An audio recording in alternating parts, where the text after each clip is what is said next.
அனைவருக்கும் வணக்கம். Welcome to Nachiyal academy and this is Jai.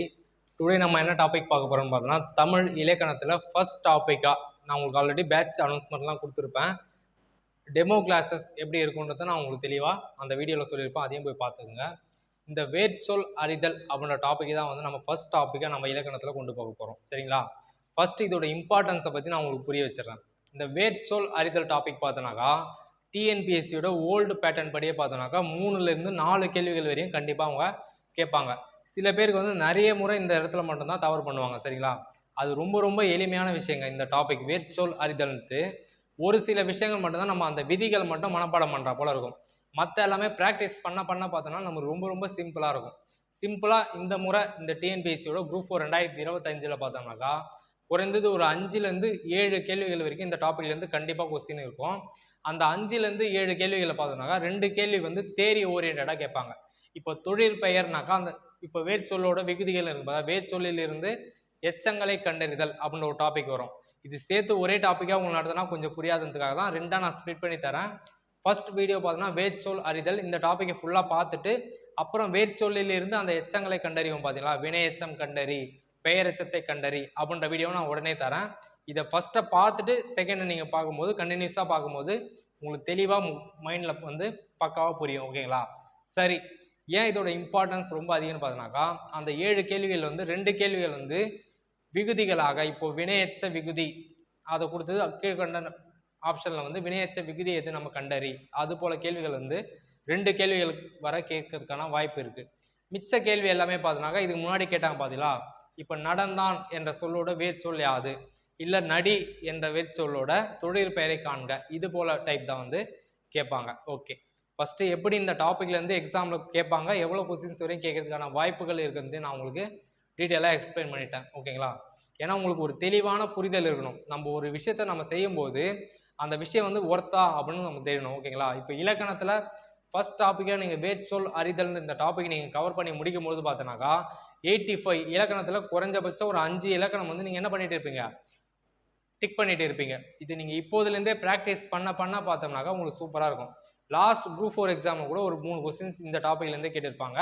இந்த டாப்பிக்கை நான் நடத்திட்டு லாஸ்ட்டில் வந்து அந்த 3 கொஸ்டின்ஸை வந்து நம்ம டிஸ்கஷன் பண்ணலாம். ஓகேங்களா? சரி, வேர்ச்சொல் அறிதல் இதுக்கு 3 விதிகள் தான். வேர்ச்சொல்னா என்னன்னாக்கா இந்த 3 விதிகள் தெரிஞ்சால் வந்து நம்ம வேர்ச்சொல்லை ஈஸியாக கண்டுபிடிச்சிடலாம். ஃபர்ஸ்ட் ஒன் என்னன்னாக்கா, ஒரு வினை சொல்லோட பகுதி தான் வந்து வேர்ச்சொல்லாக அமையும். வினைனா என்னன்னாக்கா செயலை குறிக்கும். சரிங்களா? வினை சொல் அப்படின்னு உங்களுக்கு புரியலனாக்கா, வினை என்பது செயலை குறிக்கும். அப்போ அந்த சொல்லானது பார்த்தோன்னா ஏதோ ஒரு செயலை வந்து அது நடந்ததையோ இல்லை நடக்க போவதையோ வந்து குறிக்கிறதுக்கான வாய்ப்புகள் இருக்குது தான் வந்து வினை சொல். ஓகேங்களா? இந்த வினை சொல்லோட பகுதியே வேர்ச்சொல். இப்போ எக்ஸாம்பிள் பார்த்தோன்னாக்கா, படித்தான், படிக்கிறது வந்து பார்த்தோன்னா ஒரு செயல், அப்போ அது வந்து ஒரு வினை சொல். இந்த படித்தானோட பகுதின்றது முன்னாடி இருக்குது பா. ஓகேங்களா? பகுதின்றது முன்னாடி இருக்கிறது. அப்போ படின்றது தான் பார்த்தோன்னா இதோட பகுதியாக அமையும். தான்றது பார்த்தோன்னா விகுதி, தான் அப்படி என்பது விகுதி. இந்த வேர்ச்சொல் இப்போ இந்த படித்தான் என்ற சொல்லிலிருந்து வேர்ச்சொல்லை கண்டறி அப்படின்னாக்கா, படித்தான்றது என்னதான் ஒரு வினை சொல் தான். இந்த வினை சொல்லலோட பகுதி தான் வந்து வேர்ச்சொல்லா அமைய போகுது. அப்போ படி என்பது தான் பார்த்தோன்னாக்கா இந்த படித்தானோட வேர்ச்சொல்லா அமையும். ஓகேங்களா? இது வந்து முதல் விதி. வினை சொல்லோட பகுதியே வேர்ச்சொல்லாக அமையும். செகண்ட் ஒன் என்னன்னு பார்த்தோன்னாக்கா, வேர் சொல்லானது எப்பவுமே கட்டளை சொல்லாகவே அமையும். ஒரு ஆர்டர் பண்ற மாதிரி அந்த வார்த்தை வந்து ஆர்டர் போடுற போல கட்டளை சொல்லாகவே அமையும். எக்ஸாம்பிள் பார்த்தோன்னாக்கா, படி, நடி, சரிங்களா, வா, போ, அது போல கட்டளை சொல்லாக மட்டுமே அமையும். இப்போ நடித்தான் அப்படின்ற ஒரு வேர்ச்சொல் இருக்குனாக்கா, அதுல நடி அப்படின்னு சொல்றது என்னது, ஒருவர் வந்து இன்னொருத்தருக்கு கட்டளை இடுறா போல அமையாது. நடி, போ, வா, தா, அது போல கட்டளை சொல்லாக அமையும் சொல்வதும் வேர்ச்சொல் தான். மூன்றாவது விதி என்னன்னு பார்த்தோம்னாக்கா, வேர்ச்சொல்லானது எப்போதுமே பெயர் சொல்லாக அமையாது. இப்போ படித்தான், படித்து, படின்றது பார்த்தோன்னா வினைச்சொல். படித்த அப்படின்னு வந்தாக்கா அது பெயர் சொல். கண்டிப்பா என்ன வராது, வேர் சொல்லானது பெயர் சொல்லாக அமையாது. இந்த 3 விஷயங்கள் தாங்க. ஓகேங்களா? இதுல இந்த டாபிக்ல இருந்து கொஸ்டின்ஸ் எப்படி கேட்கறதுக்கான வாய்ப்பு இருக்குனாக்கா, இந்த 3 தேரியில இந்த 3 விதிகள்ல இருந்து ஏதாவது ஒரு விதிகளை மென்ஷன் பண்ணி கேட்கறதுக்கான வாய்ப்பு இருக்கு. அதனால இந்த 3 விதிகள் வந்து ரொம்ப ரொம்ப இம்பார்ட்டன்ட். வேர்ச்சொல்லானது வினை சொல்லோட பகுதியே வேர்ச்சொல்லாகும். எப்போதுமே இது கட்டளை சொல்லாகவே அமையும், பெயர் சொல்லாக அமையாது அப்படின்ற 3 விஷயங்கள் வந்து நம்மளுக்கு தெரியணும். ஓகேங்களா? இப்போ எக்ஸாம்பிள் நான் உங்களுக்கு சொல்லிட்டேன். படித்தான், இதோட வேர் சொல் என்னன்னு கண்டுபிடிக்கனாக்கா அதோட பகுதி என்ன? படி. நடித்தான்ல நடி அப்படின்றது கண்டுபிடிச்சிரும். நெக்ஸ்ட் வீடியோவில் என்ன இருக்குன்னு பார்த்தோன்னாக்கா இந்த வேர்ச்சொல்லிலிருந்து வினைமுற்றை கண்டறி, வினையாளனையும் பெயர் கண்டறி, அதுபோல டாபிக்ல கொஸ்டின்ஸ் கேட்கும்போது உங்களுக்கு வினைமுற்றுனா என்ன, வினையாளனையும் பெயர்னா என்ன, அது போல விஷயங்கள் வந்து தெரியணும். சரிங்களா? அதை நான் ஒரே வீடியோவில் உங்களுக்கு தராமல் இப்போ இதோட கண்டினியூவாக தராமல் ரெண்டாக நான் ஸ்ப்ளிட் பண்ணி கொடுத்துருக்கேன். அந்த வீடியோவை இதை ஃபஸ்ட்டு பார்த்துட்டு நீங்கள் அதை பார்க்கும்போது பார்த்தோம்னாக்கா உங்களுக்கு ப்ராப்பராக புரியும். ஓகே, லாஸ்ட் குரூப் 4 எக்ஸாமில் பார்த்தோம்னாக்கா இந்த வேர்ச்சொல் அப்படின்ற டாப்பிக்லேருந்து 3 கேள்விகள் கேட்டிருப்பாங்க. அந்த கேள்விகள் நான் சொல்கிறேன் பாருங்க. வா என்ற வேர்ச்சொல்லோட வினைமுற்று யாது அப்படின்றது முதல் கேள்வி.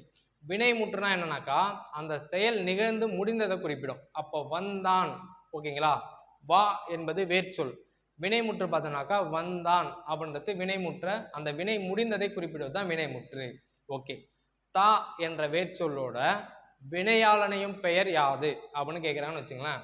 வினையாளனையும் பெயர் என்னன்னாக்கா வினையை குறிக்காமல் அந்த வினையை செய்தவரை, வினைனா உங்களுக்கு செயல்னு சொல்லியிருப்பேன். ஓகேங்களா?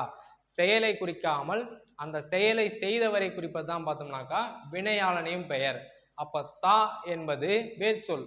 இதோட வினையாளனையும் பெயர் பார்த்தோம்னாக்கா தந்தவர் அல்லது தந்தவனை அப்படின்றது இருக்கும். ஆப்ஷனில் எப்படி இருக்கோ அதுக்கேற்ற போல நாம ஆன்சர் பண்ணுறா போல இருக்கும். ஓகே, லாஸ்ட் கொஸ்டின் என்ன கேட்டிருந்தாங்கனாக்கா சென்றால் என்ற தமிழ் சொல்லோட வேர்ச்சொல் யாது அப்படின்னு கேட்டிருந்தாங்க. இதுதான் வந்து இப்போ இந்த ஃபர்ஸ்ட் டைப்ல கேட்கக்கூடிய கொஸ்டின்ஸ். சென்றால் அப்படின்னாக்கா சென்றால் செல்லுதற்கு என்னது? ஒரு வினையை தான் குறிக்குது. அப்போ அது வினை சொல்லுதான். அப்போ அந்த வினை சொல்லோட பகுதி தான் பார்த்தோம்னாக்கா வேர்ச்சொல்லா அமையும்.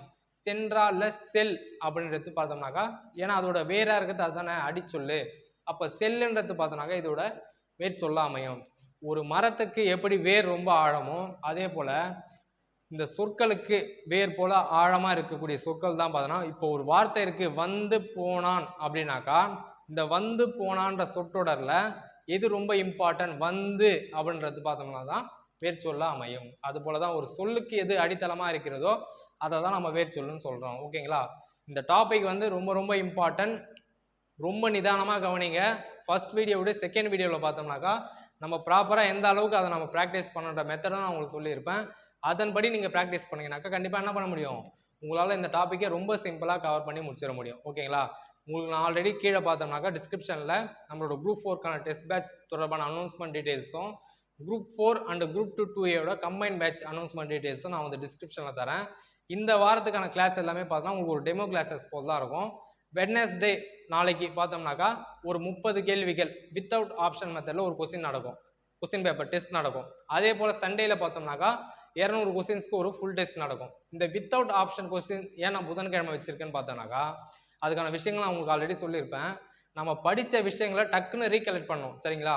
அந்த கொஸ்டின் படிக்கும் போதே நமக்கு அந்த ஆன்சர் டக்குன்னு வரும். இந்த விஷயம் இந்த ப்ராக்டிஸ் உங்களை எங்கே கொண்டு போவோம்னாக்கா எக்ஸாம் ஆல அந்த குறிப்பிட்ட மணி நேரத்தில் இப்போ எல்லாரும் ஒரு கொஸ்டினுக்கு 3 நிமிஷத்தில் ஆன்சர் பண்ணாங்கனாக்கா உங்களால் 1.5 மினிட்ஸ் உங்களால் ஆன்சர் பண்ண முடியும். இன்னும் நீங்கள் அந்த ப்ராக்டிஸை இப்போதுலேருந்தே கொண்டு போகும்போது பார்த்தோம்னாக்கா இன்னும் கம்மியாகும். ஒரு 1 மினிட்ஸில் நீங்கள் ஈஸியாக கம்ப்ளீட் பண்ணலாம். ஓகேங்களா? அந்த ப்ராக்டிஸ்க்காக தான் பார்த்தோன்னா நம்ம வித்தவுட் ஆப்ஷனில் ஒரு டெஸ்ட்டும் நம்ம அனௌன்ஸ் பண்ணியிருக்கோம். கண்டிப்பாக ப்ராப்பராக நீங்கள் நம்ம சேனலை மெயின்டைன் பண்ணுங்கள். உங்களுக்கு என்ன தெரியும்? சிலபஸ் படி ஓவரால் சூப்பராக கவர் ஆகிடும். நீங்கள் ஈஸியாக சிம்பிளாக கிராக் பண்ணுறதுக்கு நிறைய discussion and tips and tricks எல்லாமே பார்த்தோம்னா நம்மளோட சேனலில் இருந்து உங்களுக்கு ப்ராப்பரான ஒரு கைடன்ஸ் கண்டிப்பாக கொடுப்பாங்க. ஓகேங்களா? இந்த வீடியோ உங்களுக்கு பிடிச்சிருந்தாக்கா லைக் பண்ணுங்கள், உங்கள் ஃப்ரெண்ட்ஸ் எல்லாருக்குமே ஷேர் பண்ணுங்கள். ஓகேங்களா? அண்டு புதுசாக நம்ம சேனலை பார்க்குறவங்க எல்லாமே சப்ஸ்கிரைப் பண்ணிவிட்டு பக்கத்தில் ஆல்ன்ற ஒரு நோட்டிஃபிகேஷன் வரும். அதில் ஆல்னு நீங்கள் கிளிக் பண்ணுங்கள். ஏன்னா அப்போ தான் பார்த்தோன்னா நம்ம போடக்கூடிய வீடியோஸ் எல்லாமே உங்களுக்கு உடனுக்குடனே வந்து கண்டிப்பாக காட்டும். ஓகேங்களா? நீங்கள் பார்த்துட்டு ப்ராப்பராக என்ன பண்ணுங்கனாக்கா இப்போதுலேருந்தே நீங்கள் பயிற்சி ப்ளஸ் முயற்சி தான் வந்து டிஎன்பிஎஸ்சியில் உங்களை வெற்றியாளராக கண்டிப்பாக நிர்ணயிக்கிறத நான் மறுபடியும் உங்ககிட்ட சொல்லிக்கிறேன். ப்ராக்டிஸ் பண்ணுங்கள். ப்ராக்டிஸ் பண்ண தான் என்ன பண்ணுவோம்? நம்மளால் சக்ஸஸை நோக்கி போக முடியும். வெறும் படிச்சுக்கினே இருந்தோம்னு வச்சுங்களேன் ஒரு மாதிரி பிளராக இருக்கும். கொஞ்ச நாள் கழித்து பார்த்தோன்னா அது அப்படியே மனப்பாடம் எல்லாமே மறையிறா போல் ஆகிடும். சுத்தமாக எங்கேயோ படித்தா போல இருக்கே அப்படின்றா போல் தோண ஆரம்பிச்சிடும். ஆனால் நீங்கள் படிக்கிற விஷயங்களை ப்ராக்டிஸ் பண்ண பார்த்தோம்னாக்கா ப்ராப்பராக உங்களுக்கு மறக்கவே மறக்காது. இப்போ நீங்கள் இந்த குரூப் 4 எக்ஸாமுக்கு நீங்கள் போடக்கூடிய அடித்தளம் தான் குரூப் 2 2ஏக்கான ப்ரிலிம்ஸுக்கும் சேர்த்தே நீங்கள் படிச்சிடணும். குரூப் 2 2ஏ ப்ரிலிம்ஸ் அந்த டைமில் பார்த்தோம்னாக்கா நீங்கள் மெயின்ஸுக்கு வெயிட்டேஜ் கொடுத்து கண்டிப்பாக படிக்கலாம். ஏன்னா சிலபஸ் என்னதான் ஒரே ஜென்ரல் சிலபஸ் தான் அங்கே ப்ரிலிம்ஸுக்கும் குரூப் 4க்கும். அதனால் ப்ராப்பராக தெளிவான நோக்கத்தோட நிதானமாக செயல்படுங்க. நேரத்தை வீணடிக்காமல் ப்ராப்பராக நீங்கள் படிக்க ஸ்டார்ட் பண்ணிடுங்க. ஓகேங்களா? இதுதாங்க. தேங்க்யூ.